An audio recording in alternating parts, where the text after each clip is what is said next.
Hello everyone, my name is Mini Sethi. I hope you all are staying healthy. Today we are going to talk about price leadership by low cost firm and dominant firm.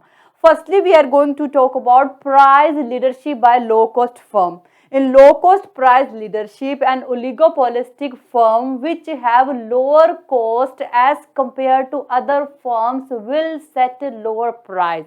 In low cost price leadership, an oligopolistic firm which have lower cost as compared to other firm will set a lower price. Obviously, it can set lower price because its cost is very low, and this lower price will followed by other firms in the market because all firms are following lower price that is set by low cost firm. That's why low cost firm will become price leader in the market. Now, with the help of this diagram, we will understand low cost price leadership with equal market share. This diagram is looking difficult, but actually this is very simple and easy. Here we assume we have only two firms A and B, and both are selling homogeneous product. Means product of both firms are exactly same. And here we also assume cost of both firms are different from each other. In this diagram, on x-axis we have quantities and y-axis we have price and cost. This capital D represent demand curve of market, this small d represent demand curve of firm, and this MR represent margin revenue of firm. As we know, here we assume cost of both firms are different from each other. That's why we have different cost curve for each firm. This MCB represent marginal cost of B, ACB represent average cost of B, MCA represent marginal cost of A, ACA represent average cost of A. You can see here cost curves of A are below from the cost curve of B. Why cost curve of A are below from the cost curve of B? Because the cost of A firm is low as compared to cost of B. Cost of A firm is low as compared to cost of B. That's why A is called our low cost firm. So our low cost firm is A.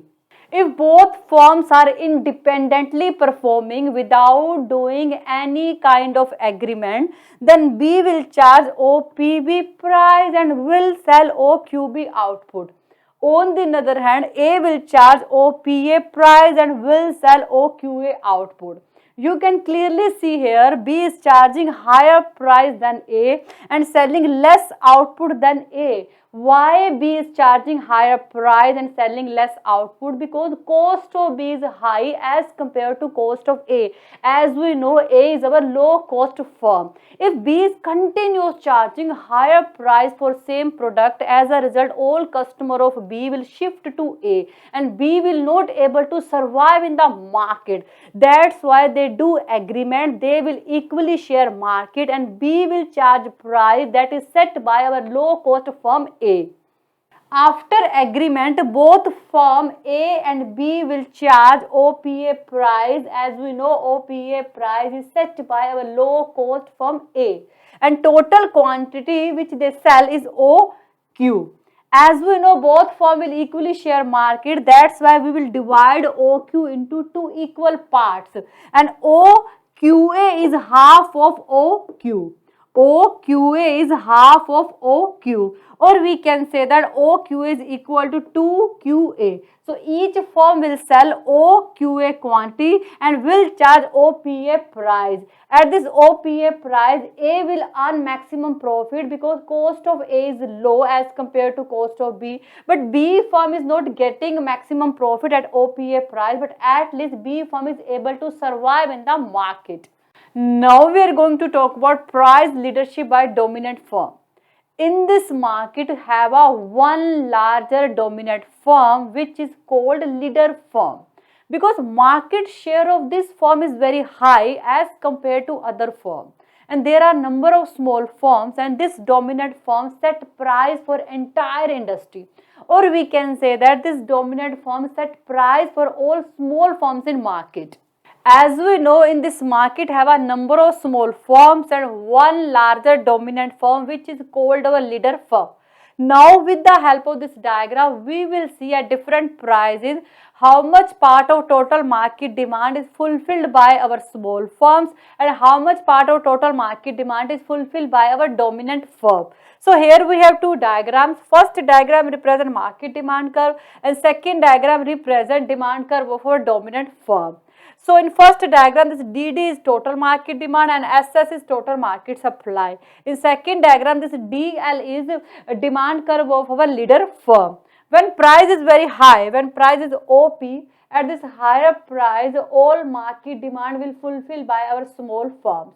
Obviously, when price is very high, more and more small firms want to come in the market. But when price is very low, when price is P3 at this lower price, no small firm want to come in the market. That's why at this lower price, all market demand will fulfill by our leader firm, or we can say that at the lower price, all market demand will fulfill by our dominant firm. When price increase OP3 to OP2, at this OP2 price, this part P2A, this part of total market demand will fulfill by our small firms and remaining AD part will fulfill by our leader firm. As price increase more, become P1, at this P1 price, this part P1 B part of total market demand will fulfill by our small firm and remaining BC part will fulfill by our leader firm. So here we see when price is increasing, more part of market demand will fulfill by a small firm because at higher price, more and more small firm want to come in the market. But at lower price, more part of market demand will fulfill by our dominant firm because our dominant firm is larger firm. It can survive in low price also. As we know, in this market, dominant firm will set price for entire industry. Now question is that where will dominant firm will set price for entire industry? A dominant firm will set price for entire industry where dominant firm is getting maximum profit. A dominant firm will set price for entire industry where dominant firm is getting maximum profit. Now we will see maximum profit point of dominant firm. In this diagram, this MR is marginal revenue curve of dominant firm. This MC is marginal cost curve of dominant firm. E is our equilibrium point. At this equilibrium point, you can see MC is equal to MR. As we know, when MC is equal to MR, that means firm is getting maximum profit. So we can say that E is maximum profit point. At this point, our output is OQ and our price is OP1.